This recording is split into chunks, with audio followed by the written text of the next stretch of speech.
morning and a very warm welcome. Not very nice outside, but it is pleasant in here, and it is very pleasant to see you all here. My name is Colin Smith. I'm the chair of the trustees since I placed Doncaster, and it's my pleasure to welcome you here this morning. I won't make any attempt to introduce everyone. I'll simply give a very warm welcome to you all. A special welcome to two of our MPs, Edna Miliband, Doncaster North, and Nick Mitchell. You all represent a wide variety of voluntary organisations, all with a great interest in the subject of this report.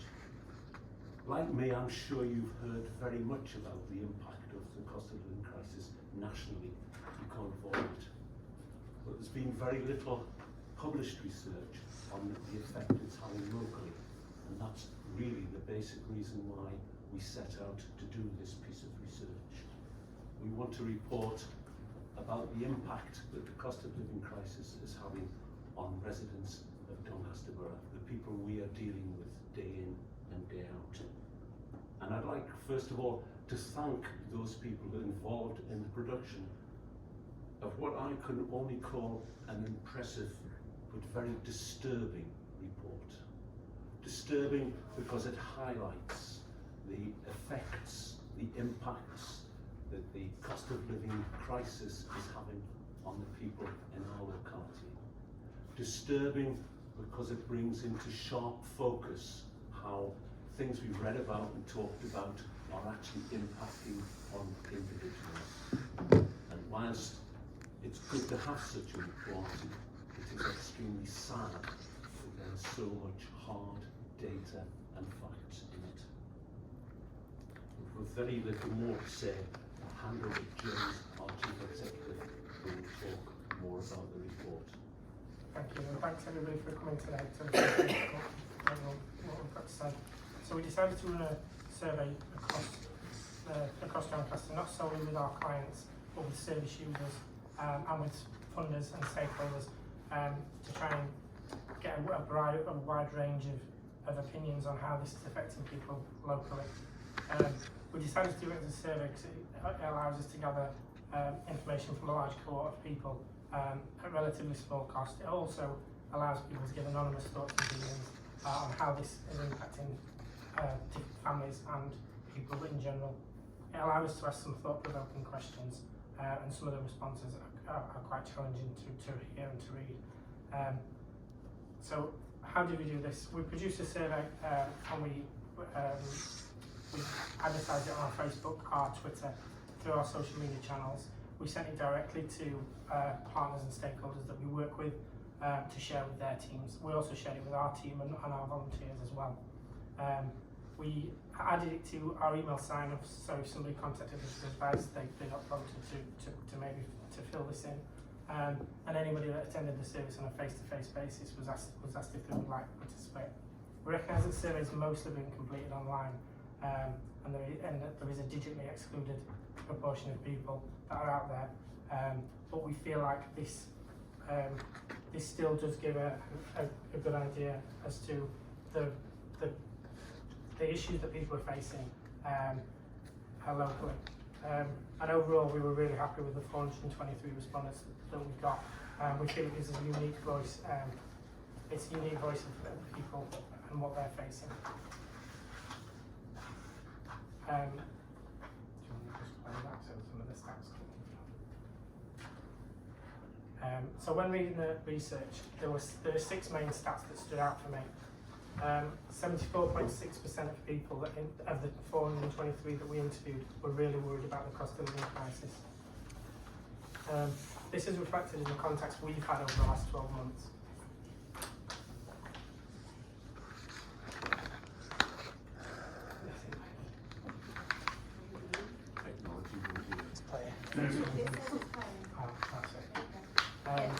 So this increase in the worry that people are feeling has been reflected in the clients that we see.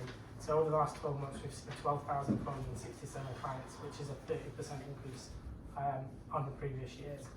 The reports, some of the most challenging stats I'll just go through. So 87% of people are cutting back on using heating in their home, this is a real worry because of the health impacts it has on people living in cold homes and the detrimental effects that this has.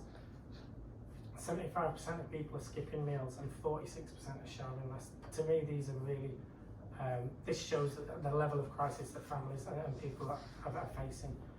Another worrying stat, which I feel we're seeing locally, is that 45% of people are regularly borrowing to make ends meet. This has knock-on effects because it increases the likelihood of people falling into debt, but also the availability of credit is a lot more limited nowadays, so it does increase the likelihood of things like illegal lenders being more prevalent within communities, which is a real worry. And 62% of people said that it negatively impacted their mental health. Again, that is a real worry, and that's a challenge that we've had to deal with from an advisor perspective as well. So, in relation to how this is reflected nationally, so in 2022 we've advised more people who couldn't eat or couldn't afford to heat their home than any other year on record. This includes numbers of people who've never come to us for help before, and the stats and data that we've got both at a local and national level set a worrying picture that 2023 is going to be an even more challenging year moving forward. So in January and February of 2023 also, we helped more people that were in crisis the first 2 months of the year than we have in any other year we've had. And in 2023 we're predicting that this to be the year of the debt crisis, with the number of people we're helping for debt issues each month is more than doubled since the start of the pandemic. So now I'd like you to hear from some advisors on the ground within the organisation. So I'd like to introduce Stacey Artsy, who's our energy advisor, and she's going to talk to you about a case that she's dealt with on a local level. Hi, so Judith came to me recently bereaved seeking a benefit check and energy advice. She was struggling to maintain her home on their current income and energy bills were too high.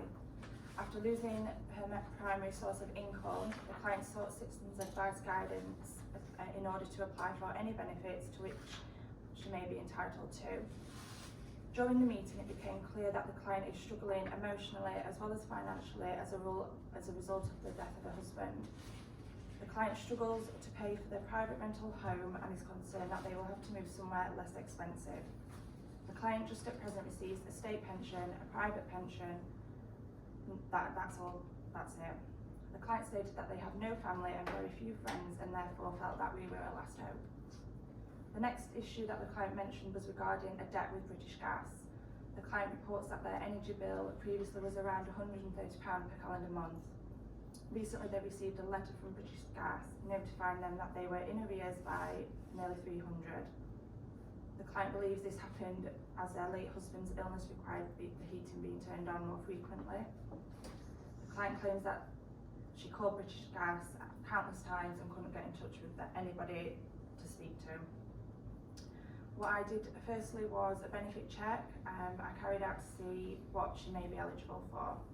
The benefit calculation showed that the client could be better off in total by £486 a month.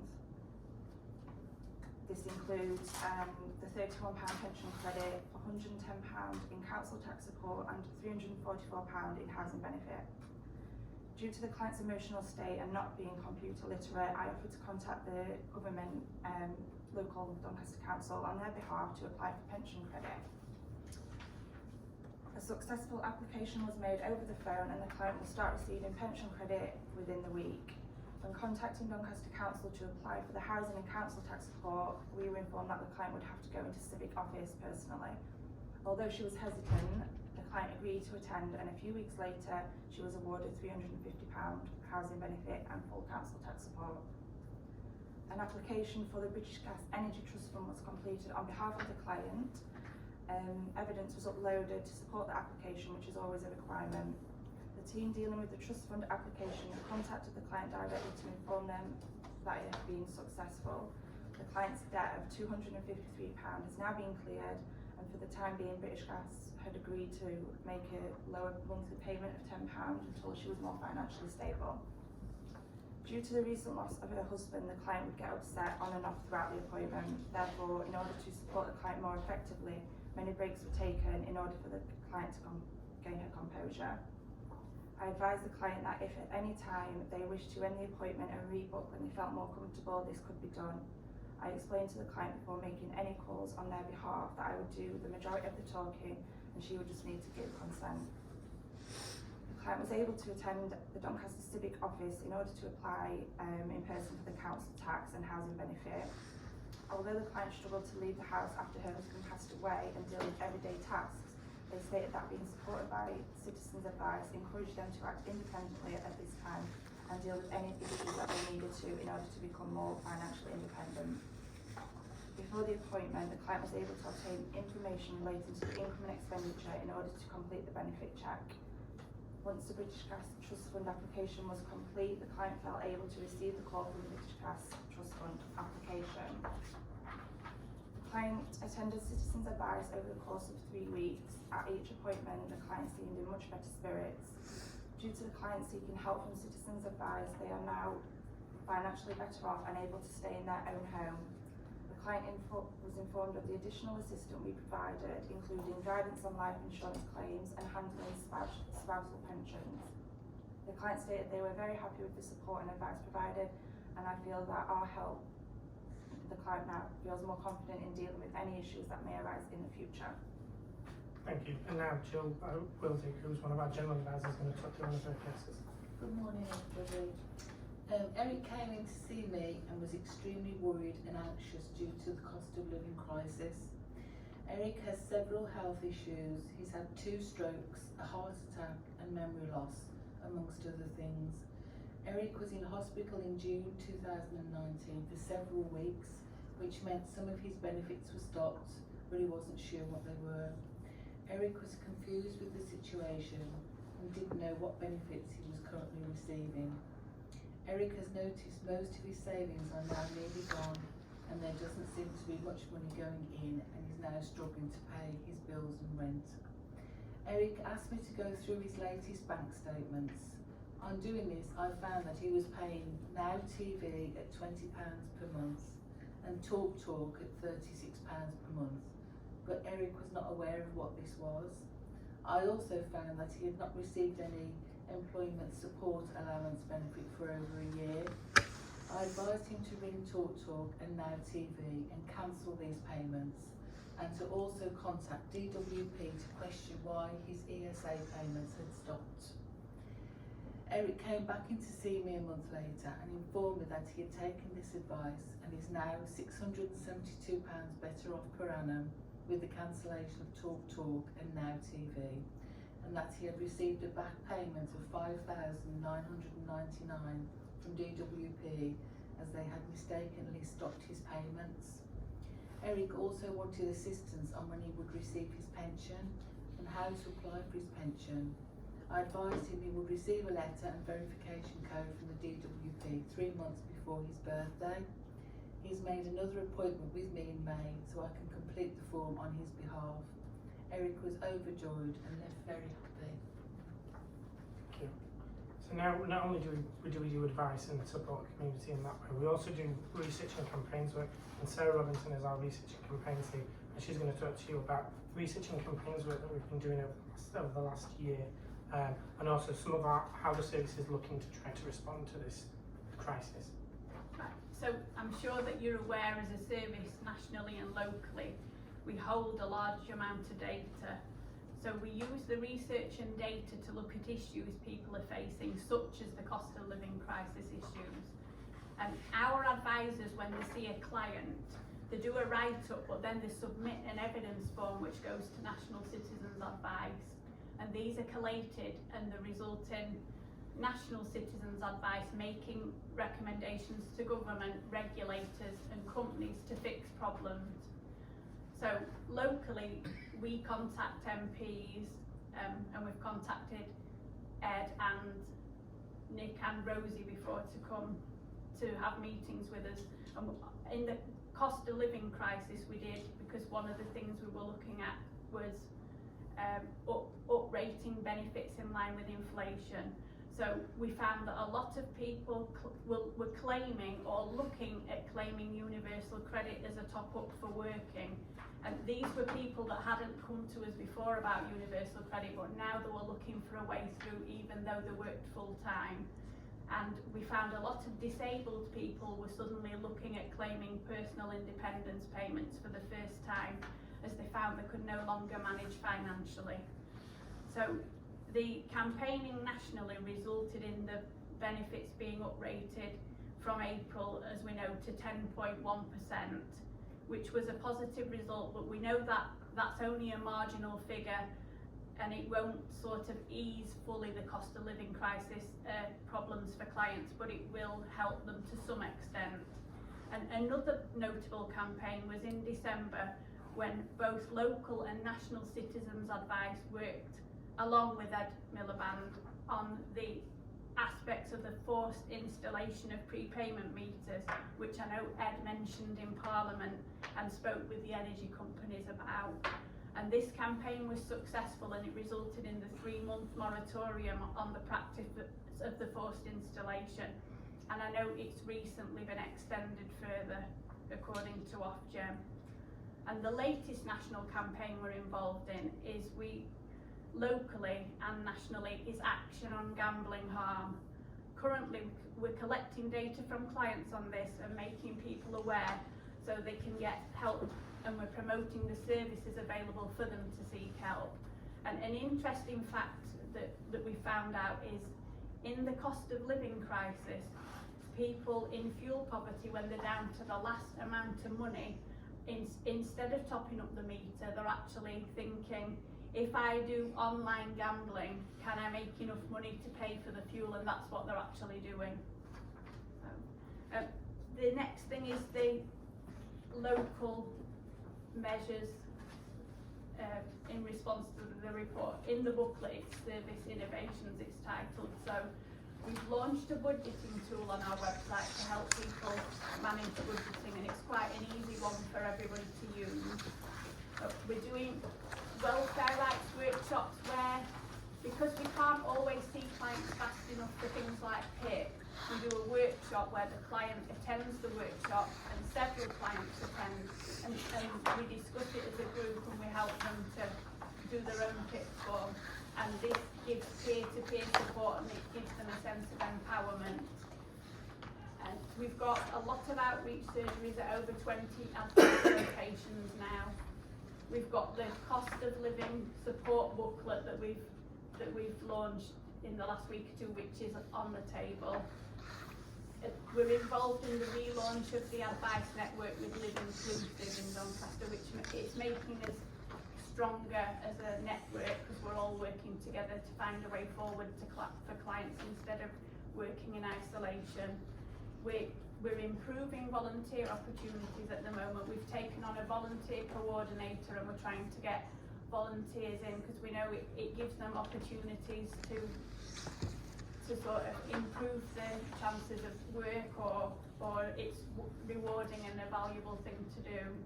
And we've improved partner working, and I know some partners are here today, and we're working with Live Inclusive and Voluntary Action Doncaster and Mind and Well Doncaster, and the food banks, Food Aware and the Trussell Trust, the Yorkshire Building Society, and the council and several other partners.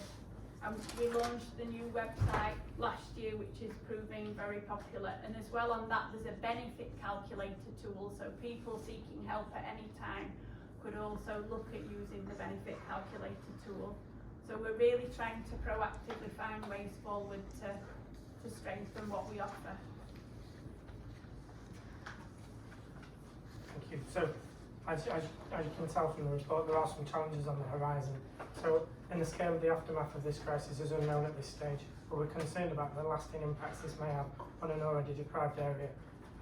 So some of the challenges that we see on the horizon, we predict that there will be a coming future debt crisis, with households turning to credit cards to plug the gap between the ingoings and outgoings.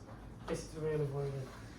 And the fact that most clients we see nowadays often fall into a negative budget scenario where they don't have enough to make ends meet and pay for such things as energy, food, childcare. So that's a real concern. The impact of managed migration. So managed migration is going to be the move from people on one form of benefit from legacy benefits to universal credit. So there's due to be approximately 11,000 claimants in Doncaster migrated onto this before 2025. So it's important that we work together with partners to understand how we're going to make this transition correctly, to make sure that there's no further detriment to the clients that are on these benefits. We're concerned by the welfare reforms and how these will impact people already suffering with the cost of living crisis.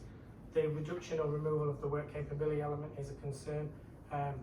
We're worried that it will lead to more people failing the PIP criteria and therefore more sanctions and more people left just without the funds to meet basic domestic needs. We're also concerned about the demands on the health service and the negative impacts that mental health and physical health have. So if you're unable to buy food, pay your rent, heat your home, or get to places you need to go, the impact of this can be quite severe. Another thing that we think that's going to be quite a significant issue is the local housing allowance. The local housing allowance hasn't increased in line with market rents for a while, and we feel that this contributes to the pressures that people are facing locally. It means that more people don't have enough money to pay down on rent arrears that they've got, and often they lend money or use illegal lenders to bridge the gap in their personal finances. So these are problems that we foresee on the horizon in the coming 12 months. So as part of this report, we wanted to put forward some suggestions as to how we think we could look to respond. So we decided to come up with some national and local ones. So Citizen Advice nationally believes that a targeted financial support in the form of a social tariff is a long-term solution, and it would help millions of people struggling with the energy bills. So we're calling for the government to put a long-term support policy in place like this.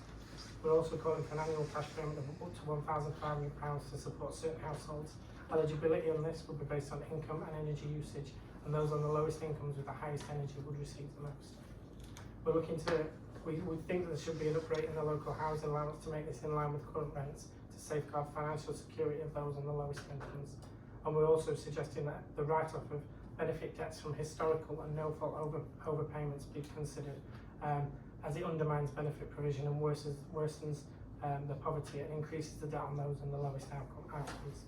Sarah's going to talk about the local measures that we think we can put in place. The local measures, I know some things were mentioned in my bit previously, but we want to build upon existing collaborations between the local authority and the third sector organisations to improve services and offer and work together to improve awareness and partnership working.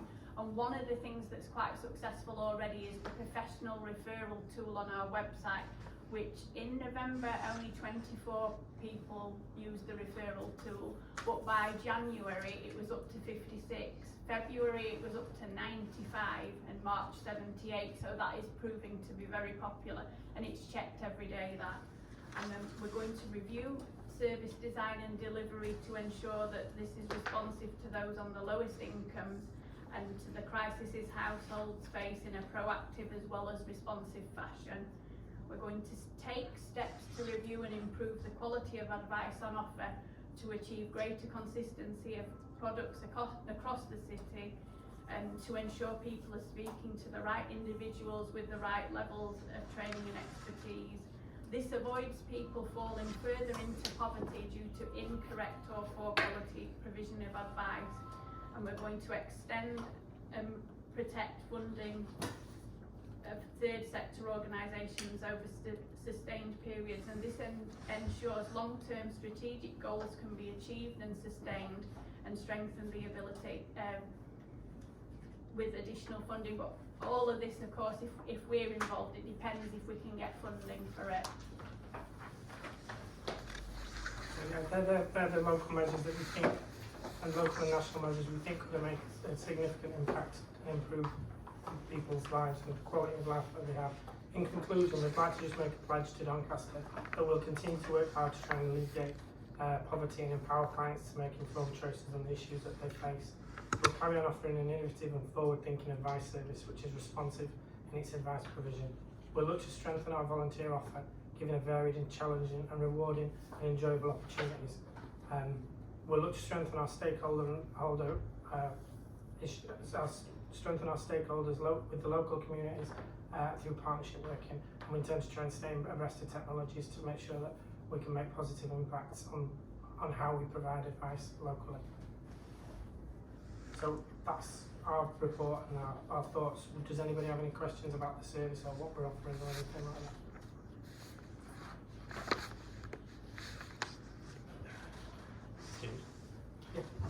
Did you find that there was sort of intersectionality with the respondents? So poverty has an impact on health, has an impact then on housing and etc. It's sort of a downward spiral. Yeah, we did. There is a significant link between people who are suffering from health conditions and who are having to have other connected issues. So if you've got debt or you've got a housing problem, the likelihood is that you're more likely to suffer from significant health conditions, mental health conditions. Your well-being is not going to be in a good place. So yeah, there was a significant link between that. There was also a positive link from this though, because there's links to suggest that the positive outcomes of receiving advice are quite significant. So if we're able to help and support you, the impact on your health and well-being is dramatic.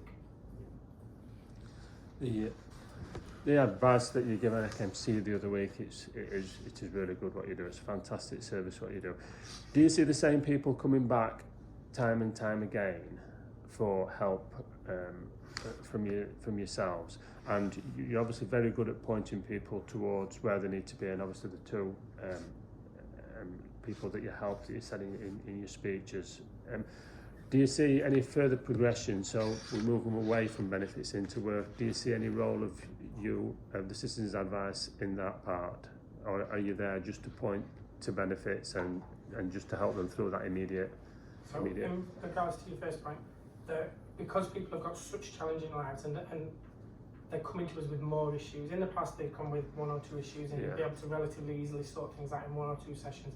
It is now a case that you have to see your client 2, 3, 4 times to be able to not only find out what the issue is, but in order to successfully resolve it as well. So we are seeing more repeat clients, but that is the 12,500 figure that we gave you. They are all new clients. Right. So we are seeing more new clients, but also because of the complex lives that people have and the number of issues that they're facing, we are seeing more of those people on a more regular basis. And in regards to where do we see ourselves, I think that the volunteer offer that we have is a fantastic opportunity to give people the confidence and the ability to upskill, to be able to move from potentially from being on a benefit into work, or to maybe just be on a benefit but work part-time hours or something like that. So I feel like with our new volunteer coordinator, this is an avenue that we want to try and go down. So to give people the confidence that moving back into work, if they're capable of doing that, is a real option, and we can help with that. Catherine Rington from Voluntary Action Doncaster. I think on that last point, volunteering can be a real benefit to individuals and help mentally and physically with people's sort of personal lives. However, nationally, people coming forward to volunteering roles are diminishing dramatically. So it's an upward challenge to encourage people, and particularly, where people are looking for paid work in order to be able to meet the bills. So there's a bit of a tension there. So we do need to think more creatively about how we can support volunteers. Yeah, no, I totally agree, and it is a real challenge to try and get volunteers. The volunteers we have has dropped off, and I think the root cause of this is probably because people don't have the ability to give up that time now. People are having to take on second jobs to be able to afford to meet the bills on a monthly basis. So therefore that reduces the likelihood of that cohort of people giving up their time. So yeah, I appreciate that, and I agree that is a real challenge. James, the work you've been doing is obviously fantastic. I suppose a couple of points from the locality's perspective, obviously you've been working with us, is in terms of the actual survey, what was the demographic response that you got, and does it reflect the communities of Doncaster? And then secondly, some of the feedback we've had through the locality engagement highlights citizen advice really, and the difficulties that some of our diverse communities are having in terms of being able to access services. So it's about the accessibility and the equality of the service, particularly around translation. So both in the local outreach workshops, but also when they're ringing up, they're finding it quite quite difficult because obviously there isn't that translation offer at this time. Yeah. Is that something you are seeking to bridge the gap at? Because obviously what I'm aware of is that the advice you offer is absolutely critical, but we need to make sure it's equitable. Yeah, I totally agree. So part of- two-part question, if that makes sense. So in answer to the second part, so yes we are. We now try to actively recruit from within different communities, and we've got volunteers that speak a number of different languages.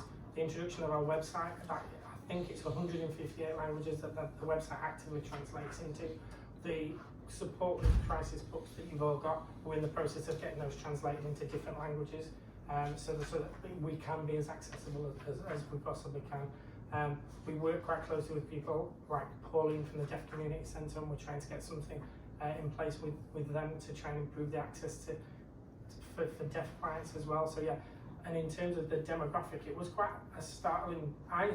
When we put into it, I thought it would very much be our client base that would answer and respond to this. But when you look at the ages and the income brackets and things like that, there was a really wide demographic of people that responded. People from within this building, and yeah, it was quite a wide proportion of people. So I feel like it's worrying, but I feel like even people who are well off are worrying now and are concerned about how this is going to impact them and how it impacts their families and friends. Because it may be that, say, you're on a good income or I'm on a good income, but it might be that my parents aren't, or brother or sister or things like that. So I do feel like that the report is reflective of these challenges that people feel that it's happening locally. Yeah, and I suppose the point you raise around how you strengthen the collaboration between the statutory services and the voluntary sector is crucial in how we develop that communication and engagement with all communities. Yeah, definitely. And working with people like Doncaster and Doncaster has been key to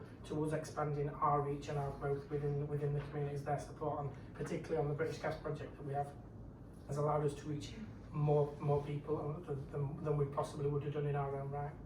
What else do you need from us as collective partners then, in terms of, you know, the feel- challenges and the priorities? I feel like one of the biggest challenges we have is people recognise the brand, but do they know what we do? So I see the vision of us is to better sell what we do as an organisation, that we can help with energy, housing, employment, debt. So to make sure that communities know how to contact us, that if we're not in a community location, that they know how to contact us, that your teams know and have an easy means of getting the person to the right person. So whether that's us or whether we signpost on, that's another issue. But to make sure that wherever you go within the borough, the person that needs help speaks to the right person, I think is a really important challenge. Do you or have you also delivered any training across sort of the practitioners in place so that they can also act as advocates for you? We do as much as we possibly can in terms of that. Obviously, funding, we have to make decisions in terms of how we best use the funding that we get. But we have done this. We've done some energy training in collaboration with Doncaster and Doncaster. We've also done some debt and money management training. We did some at some job centre locations at Rich Settle. So yeah, we do have this ability to do this, and we're looking to strengthen that. We've been approached recently to go into some schools and do talks with parents and families and things like that. So this is something that we can offer, but again, it's our capacity to do it is slightly restricted from a funding perspective. Emily Christenanders, Public Health, Doncaster Council.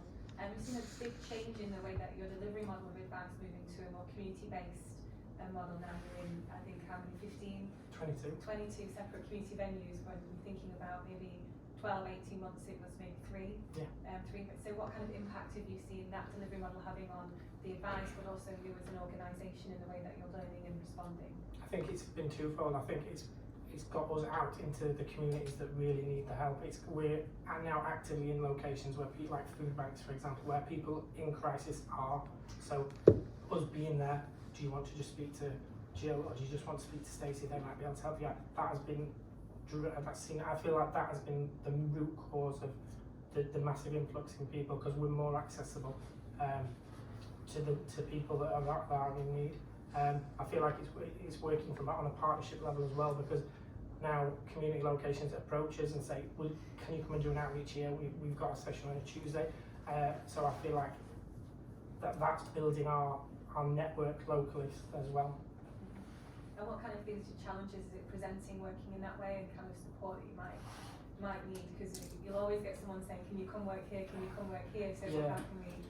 I feel like that is the biggest challenge, because we want to work with more groups and we want to work with more community locations, and I think that is the capacity is a challenge in terms of staffing capacity, in terms of where we go and where we position ourselves, because ideally I would love to be in every village in Doncaster, but again and also from a capacity perspective, the number of people with the complex lives that they lead is a challenge as well. So to try and build capacity, whether that's through working together with other organisations or trying to look for funding, like from yourselves or from other funders, I think they're key challenges that we face.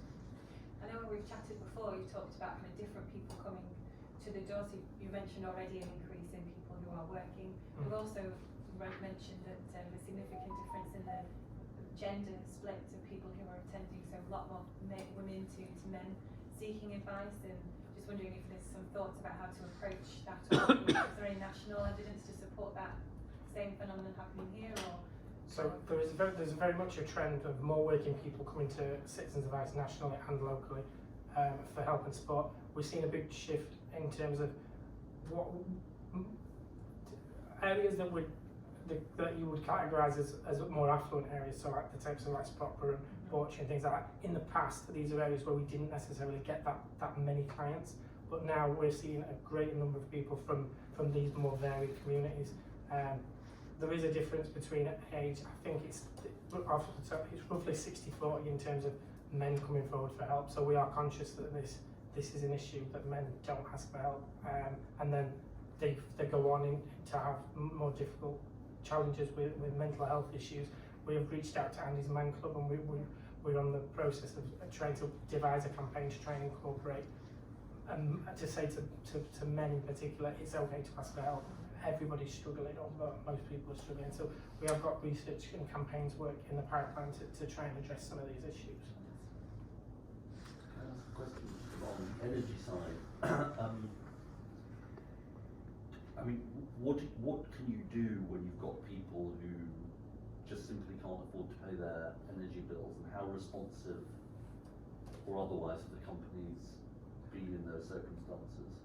It's a big challenge, and there are occasions where if they've got an energy debt, in most cases we can eradicate the debt through the support through the trust funds, and being on the British Gas project, British Gas are more likely to agree with lower bills and things like that.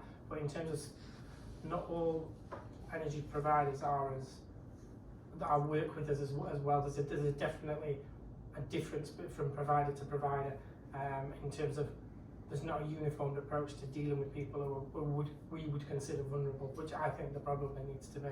There's also, I think, there's the priority services register. So this is if you have a health condition or if you're elderly, you should be on this priority services register, which means that you won't get switched, you won't get cut off if you find yourself in debt. This is not promoted by any of the energy companies particularly, and we feel that would give that's a safety net to these the most vulnerable families. Sorry. Sorry. Oh, sorry. No, you go. I was going to say, work on the Salvation Army, and we're getting a lot more phone calls every week regarding energy bills, people can't afford it. Are we right in thinking, can we just refer them back to the Salvation, to the Citizens Advice? Yeah, definitely. The Salvation Army, we have a community fund, but it doesn't support the payment in energy bills. So I just noticed a number down there. Are we okay to refer? Yeah, certainly, and we've got a partner referral section on our website. In regards to energy in particular, we can offer fuel top-ups to people on prepayment meters. I believe it's £30 at this time of year, but in the winter it goes up to £49, and there's no limit to how many of those we can issue as an organisation. There is limits and restrictions to if people are eligible, but in most cases they are. And the British Gas project has a trust fund within itself, so if somebody has got debts and things like that, then the likelihood, if they're eligible, that those can be paid for them to try and get them back on track. And then it's a case of, are they on the right budget? Are they claiming the passport benefits you get by being on certain benefits? Do they need to consider working? We would go through all of this as like an income maximisation exercise. We would look, like Jill did, are the things that they're paying out on the bills like Netflix or it's now TV or some talk that they don't even know what they're paying, because there is a trend that people set things up when they were well off and now they're not. They don't know how to cancel them, or they're worried about cancelling them and things like that. So this all forms part of the income maximisation work that we do. So yeah, if you've got anybody that you can send to us, we'd do our best to help. Yeah, will do, thank you. Just on the prepayment meter issue, as you said, we've got this moratorium now. What do you sort of want to see from the kind of at the end of all when the moratorium ends, which it will eventually end? I don't think it should end. I don't think we should be putting people in positions where they just can't heat the home. I really appreciate that these things need to be paid for, but we also need to offer some level of support to people who are in the worst of the worst situations. Whether that be that they have to come for advice, or there's other support that we could offer that means that I don't think we should be in a position where you haven't got any electric, you can't cook your food, heat your home. I think the impacts far outweigh. I mean, in other countries they do actually guarantee people, like we do with water. You don't cut with water here. You know, they do guarantee a certain minimum amount of power for your home. I don't know what the national perspective would be, but in my personal opinion, I would support something like that. I appreciate it would have to be paid for, and then that's a bigger discussion. But yeah, my concern is the people who are struggling the most and who are not heating their homes and coming to us. The thing is, it's really difficult at the moment because they come to you and they're breaking down in tears. They can't feed the families, they can't heat the house. They're eating once a day because that's all they can afford. They're having to spend money on takeout food because it's cheaper than cooking healthy food in their own home. So my personal opinion is that if stopping people from being permanently disconnected from gas and electric, if that helps to resolve some of these problems, then I would be in favour of it. I don't know what the national citizens advice policy is on that.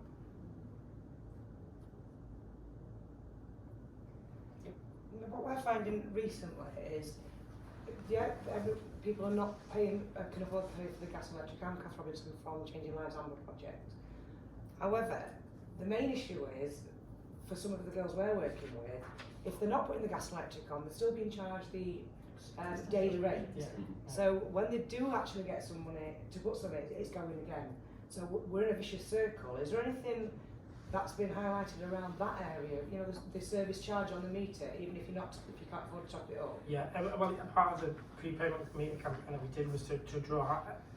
That was the main focal point to stop this, but we did raise other concerns in terms of conduct of energy companies and things like daily charges, and some of the rates that they were covered at are not. You can get them to low rates, but they're not necessarily always recovered at a low rate. So I think £3.70 a week or something is the lowest rate of recovery, but in certain circumstances they're not automatically on the lowest rate of recovery. So you've got people that are putting £10 on and not necessarily getting the £10 or getting enough energy. So I think that's an issue as well. Yeah. What's your experience being with the energy ombudsman? Stacey, do you want to? I have not had to go that far yet. Every issue that I've come up against, I've managed to deal with it with the energy company directly. I've got one client that it may escalate to, so we've got to look into that. That is because, again, a debt. She's had warrants letters sent out because they're going to enforce prepayment meters to be fitted. She works part-time. She hasn't got any children, she lives alone, but she's at British Gas, I can say. British Gas are just not being very helpful with this. And they're still trying to threaten the... Yeah. I mean, they're not allowed, they've got a moratorium. Yeah, she got a letter 2 weeks ago with a warrant. She's got an appointment in a few weeks to come in. And fetch me this letter in that she's got, but she definitely said it's a warrant of maybe whoever's constituent. I don't know. Yeah, she's one of mine. Quite happily send it in. This shouldn't be doing that at this moment in time, should they? So I was going to go to was the Energy Ombudsman with this, but up until this client I haven't had dealings with them yet. Not Which is that, in that case, it's particularly worrying, and I would like to think that's not happening nationally. But the fact that we can resolve most cases without it needing to go to the Ombudsman just shows the impact that Stacey and the energy team can have. The £66 and £67 a month that most of us got into our bank accounts with the gas and electric, was it? Were people struggling to obtain that money with prepayment meters? Did they know how to do it? Was that easily accessible for them, or were you having to guide people through that process? We provide some guidance, particularly to the people that were on prepayment meters, and I don't know that everybody in Doncaster that was eligible to claim it actually was able to. So yeah, that was a problem. So when government does put help out like that, they could do more in advertising and how this is actually accessible to people. I mean, that's our jobs, I believe, as MPs as well. We get an awful lot of information out there, but I know it was. If you're on a direct debit, it was easy, wasn't it? Obviously, if you're not, and these are a lot of the people that you're dealing with, it's very difficult for them. I'm not on that. Don't have that ability because they don't have the money in the bank account. So there was definitely a cohort of people who were unable to access the support, or maybe it was very difficult for them to access the support that was available. Have you uncovered something we've seen? We've uncovered not unscrupulous landlords, because that's not. They've done something in all innocence, I'm guessing, and then it's turned to be a problem because they've got the mother meter, as I call it, and then they seem to have all these cottages or park homes or whatever running off the mother meter, so they're not strictly speaking entitled. And it's been a really strange conversation with energy providers and constituents, because who's right, who's wrong? I don't know the answer to that, because the mother meter person's obviously got their £67, and then you've got 5, 6, 7, 50 people all running off the mother meter. Yeah, that is a problem, and that is something we've seen, especially with people that live on campsites, because in that scenario, that's what happens, and it also makes it difficult from our perspective in terms of issuing the fuel vouchers to these people that need them, because we're issuing them to the landlord, so they're not necessarily getting the support that they need in terms of like an energy voucher, because it's going on to, like say, a mother meter, and then it's distributed accordingly. I think there is now a way that, because I've had issues with this, where they can apply directly. Park homes there is now for alternative fuel. You've just got to give receipts for up to £400, I believe, and you can get the £400 reimbursed. It's more the ones where it's a mother meter for an electricity, and that distributes to all the different park homes. So there's only one reading technically, because the person's reading in their park home comes individually to them, but it's not been supplied by the electric company. It's been supplied by the landlord, so it's just I just wonder if you'd found a way around it. No, not a way around it, no. We have had cases where this has been raised with the team. James, a quick one. At some recent board member meetings, local councillors have raised concerns around support for students. So for young people accessing education, but particularly those either in apprenticeships or universities, and where they are travelling outside of the borough.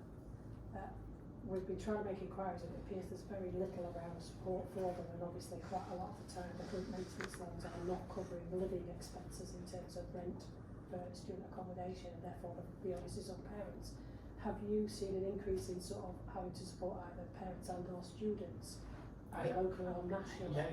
On the Universal Credit project that we do, we're getting a lot of students lately phoning up to see if they can claim Universal Credit, and some of them, they can actually get Universal Credit top-ups, but it is difficult for students, and we're getting a lot of clients in that position at the moment, looking for ways forward with it. And I know that some of them can get a part-time job to go with the studies, but they're still struggling after that. And like you say, we're finding a lot of them are saying that the parents are having to help them, and they probably can't in the cost of living crisis. So it is quite an issue at the moment. Yeah. Well, I expect it, as I say, members are seeing it in communities, so I suspect that's going to be, again, coming up behind the scenes, just in terms of, what they're explaining. Students are not just struggling with the rent, but they're struggling with the everyday costs, and whether that be for the education that they're accessing and what they need in terms of materials, but also for food, you know, to do the laundry, to do the travel, etc., etc. So it's a bit of a revolving door that we seem to be in around that one. Morning, Richard, Department of Work and Pensions. I'm interested in what you mentioned about those that are employed that are accessing services as well. Are there any patterns emerging with their employment? So, for example, are these people that's working part-time that are unable to access full-time work? Or It can be It can yeah. be people working full-time that are just on the, you know, the living wage and no top-up. So we're finding a lot of people are coming to us, and there might be 2 people in the household working, and they might have childcare costs and things, but they still can't quite make ends meet. So yeah, it's quite a pattern that at the moment, yes. So that's what I've seen an increase in for me specifically, is full-time working couples that are struggling, some with children, some with not, again with childcare costs on top of that they're not entitled to any help with. Some, you know, I've had the wives say there's no point in me working because it just goes on to the childcare. That's one of the things we're seeing with the Salvation Army with the food. It's people who are in employment but they've fallen down that. They don't get any benefits. Yeah. On the They earn too much to get benefit, Yeah. but they're not earning enough to support themselves now. Yeah. I'd say that's in line with the insight we're getting from food banks. We saw a lot of individual households coming, individuals who couldn't afford to cover everything, but we're seeing an increasing number of family households accessing food banks, and so we're working to increase the number of food pantries that are available across Doncaster. So we're investing in that, so we can increase that, so people can put £5 in and get a £25 shop. So moving up that poverty ladder. So hopefully it's not just food banks which people don't want to go to, and we don't want people to go to them consistently, but we can move to that more food pantry and then have that next level. So it could be £5 and then up to £15. So people are learning and budgeting. And because obviously every charity has you know, a limit. You can only go like 3 times, and we now do emergency food parcels direct from Asda, so people aren't travelling to a food bank. And they don't have to, the neighbours don't see know them. the food bank exactly. Especially if they are working as well, and because they're so shamed Absolutely. with the position they're now in. So we've like literally tripled our Similarly, Citizens Advice, your emergency food parcels have skyrocketed over the past period. Yeah, they have, I don't know the figures off the top of my head, but we've seen significantly more. And I do think that's an interesting point that you're making. It was ways that the Fairness and Wellbeing Commission that I've been lucky enough to be attending. There is a stigma around being in poverty. And there's almost a shame, and I think that feeds into why people don't come forward or don't ask or struggle when they don't need to struggle or just don't ask for help. So they've never been in this position before.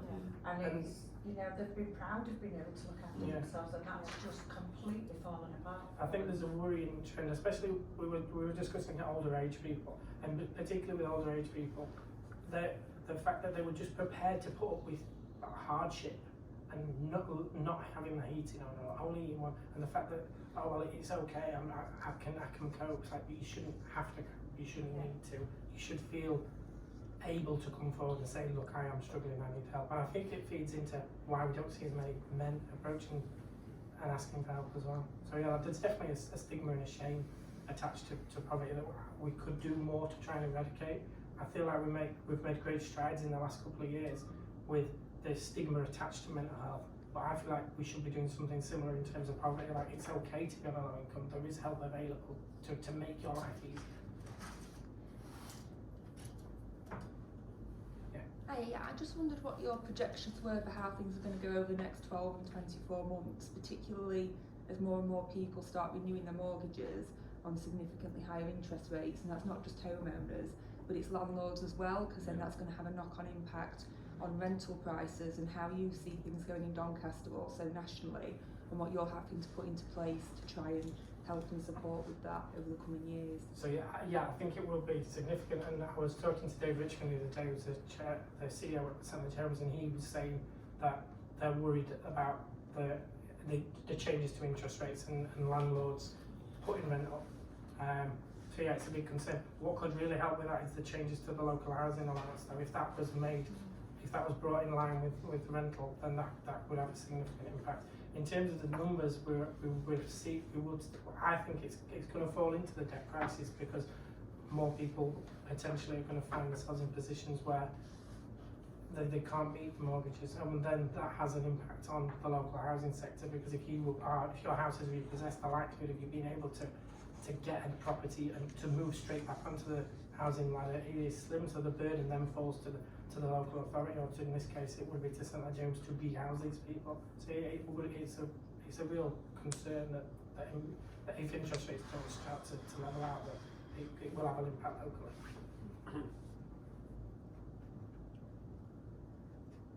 Right, thank you for your questions.